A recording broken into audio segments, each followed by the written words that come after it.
isang aktres na produkto ng LVN Pictures, ay ang award-winning Filipina actress na si Charito Solis. Siya rin ang kauna-unahang aktres na nagpakita ng kanyang dibdib sa pelikula. Sa kanyang 4 na dekada sa show business, kinilala at nirespeto si Charito bilang batikang alagad ng sining sa pag-arte. Sa katunayan, marami siyang karakter na ginampanan sa pelikula, na nag-iwan ng tatak sa mga movie fans. Bago tayo magpatuloy, kung ikaw ay bago sa channel na ito, at gusto mo ang mga kwento ng buhay ng mga Pilipinong sikat, ay huwag kalimutan mag-subscribe. Pindutin mo na rin ang bell para updated ka sa mga susunod pang videos. Salamat! Kasukat lang pala ng mididang pag-ibig mo eh. Toida.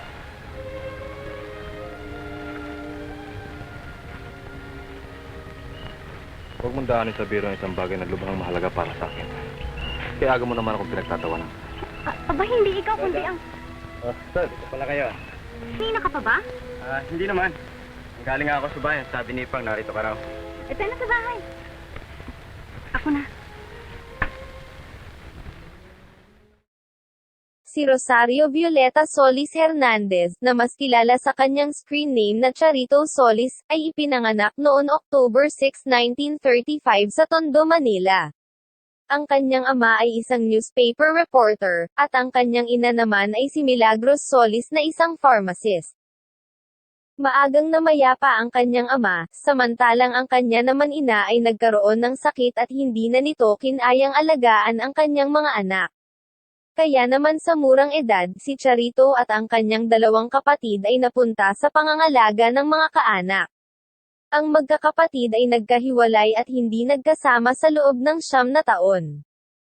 Nang ang panganay na si Carmen ay nagkaroon ng trabaho, ay tsaka lang sila muling nagkasama-sama. Upang makatulong sa mga gastusin, si Charito ay nagtinda ng sampagita sa kalye. May mga nagsasabi rin na si Charito ay nakaranas ng pang-aabuso noon siya ay bata pa. Ayon sa kanyang kapatid na si Yolanda, ay maaring ito ang dahilan kung bakit si Charito ay naging isang palaban at matapang na babae. Ito ay dahil sa kanyang maagang pagkaka-expose sa tunay na kahirapan ng buhay. Noon 1954, sa edad na 11, habang siya ay nag-aaral sa University of the East, si Charito ay ipinakilala ng kanyang tiyuhin na si Feliciano Constantino, sa matriarch ng LVN Pictures na si Doña Sisang De Leon. Nang panahon iyon ay naghahanap ang LVN ng isang bagong mukha na ipapareha sa aktor na si Jaime de la Rosa sa isang pelikula. Noon una ay tumanggi pa si Charito na lumabas sa pelikula, subalit siya ay kinakitaan ng potensyal ni Doña Sisang, kaya naman ito ay porsigido na makumbinse ang dalaga. Ang unang araw ng shooting ay naging disaster, sapagkat walang nakuna na maayos na scene, dahil ang unang kailangan gawin ni Charito ay ang tumalon sa swimming pool. Subalit ang baguhang aktres ay tumangging gawin ito, sapagkat siya ay natatakot na tumama ang kanyang ulo sa ilalim ng pool. Ang direktor at crew ay lumapit kay Doña Sisang upang magreklamo, subalit ang sagot lang nito ay hindi nila maaaring pilitin tumalon sa pool ang aktres kung ayaw nito, lalo na at ito ay baguhan pa lang. Sa mga sumunod na taon, ang matriarch ng LVN Pictures ay makikitang palaging sumusuporta sa aktres, sa kahit ano pa man ginagawa nito. Matapos ang kanyang launching film, nagkasunod-sunod na ang proyekto ng aktres, at nakatrabaho niya ang mga pinakamalaking artista ng panahon iyon, tulad nila Jaime de la Rosa, Tony Santos, Rosa Rosal, Leroy Salvador, Eddie Rodriguez at marami pang iba. Naging box office hit ang kanyang mga pelikula tulad ng Ulilang Birhen, noon 1956. 10,000 pisong pag-ibig at Sangasangang Puso noon 1957. At Malvarosa noon 1958. Sa loob ng maiksing panahon, si Charito ay agad kinilala bilang isa sa mga most bankable dramatic star ng LVN. Bago dumating sa LVN si Charito, ang studio ay kilala sa mga pelikulang light drama na may mga halong musical. Subalit nang ang aktres ay pumasok sa LVN, ang studio ay unti-unti na rin nakilala sa mas mga madramang pelikula na sumasabay sa kalaban nitong studio na Sampaguita Pictures. Noon 1957, na-nominate sa unang pagkakataon si Charito bilang Best Actress sa FAMAS. Hindi man niya nakuha ang titulo sa taon ito, ay nakuha naman niya ang kanyang unang Best Actress Award sa pelikulang Kundima ng Lahi noon 1960. Habang ang Queen of Philippine Movies ng panahon iyon na si Gloria Romero, ay gumagawa ng mga light drama films, at ang Queen of LVN naman na si Nida Blanca ay busy sa kanyang mga musical films, si Charito naman ay nagpapakita ng husay sa mga tearjerkers na pelikula. Nang sumunod na taon ay muli niyang naiuwi ang Best Actress Award ng FAMAS sa pelikulang Emily. Dahil sa dalawang magkasunod na pagkakapanalo ng Best Actress Award, si Charito ang naging unang aktres na nagkaroon ng back-to-back FAMAS Best Actress para sa nasabing mga pelikula. Nakipagsabayan ang aktres sa mga drama queens ng Sampaguita na sila Lolita Rodriguez, Marlene Dauden at Rita Gomez. Ang kanyang husay sa pag-arte ay kinilala at hinangaan ng marami sa panahon iyon. Ang kanyang dalawang award ay sesemento sana sa kanyang permanenteng posisyon sa industriya ng pelikula, subalit ang kanyang home studio na LVN, ay biglang tumigil ng operasyon noon 1961. Matapos ang pangyayaring ito, si Charito ay lumipat sa sister company ng LVN na Dalisay Pictures. Pero hindi rin siya nagtagal sa nasabing studio, sapagkat siya ay nagdesisyon na mas makabubuti sa kanyang career ang maging isang freelance actress. Sa gitna ng kanyang kasikatan, si Charito ay na-involve sa isang kontrobersya, nang siya ay machismis na mayroon relasyon sa Manila Mayor na si Arsenio Lacson. Noon April 15, 1962, si Lacson ay pumanaw dahil sa atake sa puso, habang ito ay nasa isang hotel suite. Kumalat ang tsismis na ito ay pumanaw habang nasa gitna ng pakikipagtalik sa aktres na si Charito.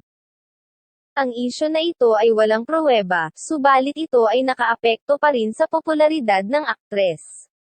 Nakabawi si Charito ng sumunod na taon, nang siya ay manalo ng kanyang ikatlong FAMAS Best Actress Award sa pelikulang Angustia noon 1963. Sa kanyang mga naging pelikula ng dekada 60, hindi man naging number 1 si Charito sa box office, siya naman ay consistent na nasa top 10. Tumanggap siya ng mga iba't ibang roles sa pelikula, na nagpatunay ng kanyang husay sa pag-arte. Ilan sa mga ito ay ang Maria Dolores, at Tatlong Mukha ni Pandora, noon 1963. Magda Salas, at Lagablab sa Maribohok, noon 1964. Claudia, at Ang Tao'y Makasalanan, noon 1966. Noon 1967, 12 taon mula nang magsimula sa showbiz ang aktres, ginawa niya ang isa sa pinakamalaking pelikula ng panahon iyon sa ilalim ng Nepomuceno Productions. Ito ay ang Dahil sa Isang Bulaklak. Ang pelikulang ito ay itinuring na isa sa mga best classic Filipino movies at ang kanyang performance ay kinilala bilang isa sa kanyang pinakamahusay na pagganap sa pelikula. Nakuha niya ang Best Actress Award mula sa Asian Film Festival sa pelikulang ito, at kasama si Luis Nepomuceno, ang dalawa ay nakalahok sa 41st Academy Awards, kung saan sila ang unang Filipino na nakapunta dito. Noon 1968, muling nakatrabaho ng aktres si Luis Nepomuceno sa pelikulang Igorota. Bilang isang Spanish mestiza, ang role na ito ay naging isang hamon kay Charito, sapagkat kailangan niyang magkulay kayumanggi, para bumagay na maging isang Igorot na prinsesa. Ang pelikula ay inilabas sa salitang Tagalog at sa Ingles, para sa international distribution ito. Muli, ay naiuwi ng drama actress ang Best Actress Award ng FAMAS sa pelikulang ito. Maliban sa kanyang acting award na natanggap, ang pelikula ay nakakuha rin ng 7 pang FAMAS Awards, kabilang ang Best Pictures. Sa gabi ng parangal, ang aktres ay umani ng paghanga nang siya ay lumabas ng nakasuot ng parang isang pulubi, upang may promote naman ang kanyang susunod na pelikulang Ang Pulubi. Si Charito rin ang kauna-unahang aktres na nagpakita ng kanyang dibdib sa pelikula, dahil kinakailangan ito sa scene at sa istorya. Nang panahon ito ay wala pang ibang aktres na nakagawa nito kundi si Charito, subalit kahit ito ay kanyang ginawa, siya ay hindi kailanman itinuring na bold actress. Noon 1971 hanggang 1974, ang aktres ay pansamantalang namahinga sa paggawa ng mga pelikula, dahil na rin sa kanyang mga naging commitment sa kanyang television work. Siya ay nagsimula sa telebisyon noon 1966 nang siya ay bigyan ng ABS-CBN ng show sa kanilang istasyon na The Charito Solis Show. Noon 1973, si Charito ay lumabas din sa TV show ng RPN9, na Obra Maestra. Siya rin ay nagkaroon ng mga pagganap sa theater kung saan ay nakasama niya ang drama queen na si Lolita Rodriguez sa stage play na Larawan. Noon 1975, si Charito ay nagkaroon ng comeback sa pelikulang Araw-Araw, Gabi-Gabi. Sa pelikulang ito ay nakuha naman niya ang unang Best Actress Award ng Metro Manila Film Festival, at na-nominate sa FAMA sa nasabi rin kategorya. Sa panahon ito rin ay naging laganap ang mga bomba films, kung saan ang kalimitang nangyayari sa mga artistang edad 40, ay gumaganap ang mga ito ng mga mother roles o supporting roles. Pero iba si Charito, dahil siya ay patuloy na gumanap ng leading roles sa mga adult-themed films tulad ng Mrs. Teresa Abad, Ako Po Si Bing noon 1976. Walang Katapusang Tag-araw, at Babae, Huwag Kang Tukso noon 1977. Mga Tinik ng Babae noon 1978. At Init at Mga Huwad na Mananayaw noon 1979. Pero ang nagpatingkad pa rin ng ningning ng aktres na si Charito, ay sa pelikulang Ina, Kapatid, Anak noon 1979.